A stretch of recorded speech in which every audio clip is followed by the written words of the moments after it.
Beautiful to see this church filled on the first day of the year. What a great sign for the decade ahead. I had my first eye exam in many years. Recently, I went to Dr. Hammerer in West Cooksaki. He's a St. Mary's parishioner, and I recommend him highly.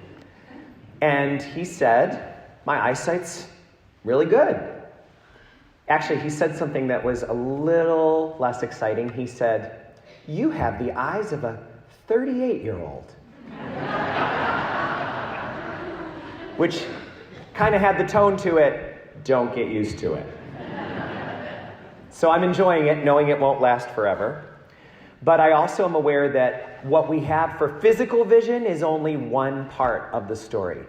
And it might not even be the most important part. Our spiritual vision is what we're here to talk about today. And I think it's what we'll be talking about a lot in the year 2020.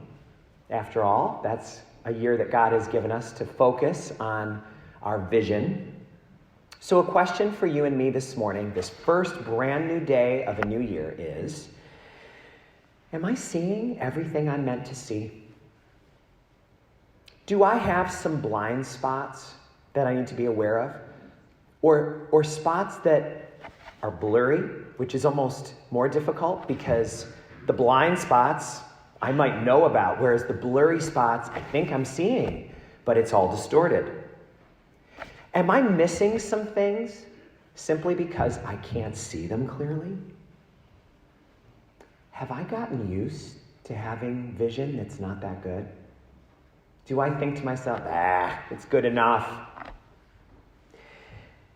I can tell you that recently I experienced revisioning while my mother and I and a bunch of parishioners, many of whom are here right now, were together in the Holy Land.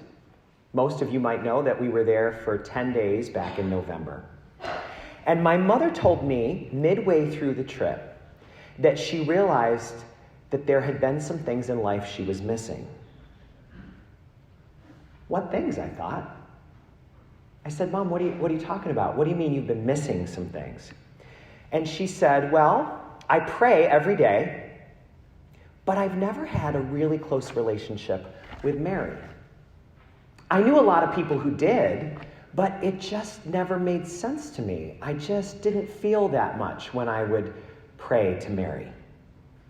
She said, I thought she was wonderful, but I didn't feel the closeness. And I wound up over time just giving her not that much thought when I would pray. But she said, on this trip, I felt things when we were in Nazareth and saw where the angel appeared to her. I felt things when we were on the steps that she walked up at the great temple where she brought Jesus as a baby. She said, I felt things when we were in Cana, and I felt things when we were in Jerusalem. And I realized she is a huge part of this whole faith story. She said, I see now how important she is. So what she told me in that beautiful conversation was that she was going to change some things, and she was going to invite Mary more into her prayer life. And that was midway through the trip. So the trip continued, and often we would have a moment where the importance of Mary was just really front and center. And even if my mom was not standing anywhere near me, she'd shoot me a look. Then we'd just have this knowing smile that she had experienced a real sharpening of her vision. On the last full day we were there, we had an incredible opportunity to have Mass inside the tomb where Jesus was raised from the dead. Can you even imagine? Inside that tomb. So there we were, and it was obviously a spine-tingling moment. Some of the people who were in there with me are here right now. And one of the people on the trip, not a member of our parishes, turned and he said, Father, let me capture this moment for you and your mom. Turn and let me get a picture of you. And he snapped a picture. And I told him when we got out of the tomb, please send that to me. I'm going to want a copy of that. Well, what that picture captured, he wound up running to tell me about later that day with tears in his eyes. And I put that picture in your pew. If you'd reach behind the hymnal, you will find that picture. And I'd invite our camera to come close and take a look at that picture now. If you have to share with someone near you, I encourage you to do that. Do you see what we see in that picture? My mother had no idea that inside that tomb, Jesus' mother was hovering over her, leaning on her, caressing her. She had been there the whole time. Is that not one of those moments where your vision totally changes? For those of you who are listening to this on YouTube, on an audio channel, we'll make sure that this picture is also posted there. You know what my mom said when she saw that picture after she was done crying? She said, "It took me 75 years to see this." And I said, well, that was not too long. The timing is perfect. And now, at 75, my mom is letting Jesus' mother into her life in a new and profound way.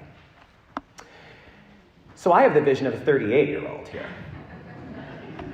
But my soul's eyes are different, as are yours. Our physical vision may diminish as we age, but our spiritual vision does not have to. In fact, if we do our work, it is likely that it will be the exact opposite. The eyes of our soul have the power to see more clearly. 2020 can be a year that we see more sharply and beautifully, not less. And it's never too late. 75 is the perfect time to see more clearly. And there are some folks here that are in that age range. It is certainly not too late. You know what is another great time to see clearly? When you're 25. It's great to see more clearly when you're 15. It's also great when you're 95. Or if you're turning 45 this year. It's a great time to see more clearly. 2020 is the year, friends. It's been given to us, and this is the very first day. Time to sharpen our spiritual vision. If we do, we may find that we have friends that have been there all the time. My mom now has an opportunity to catch up on lost time with her friend.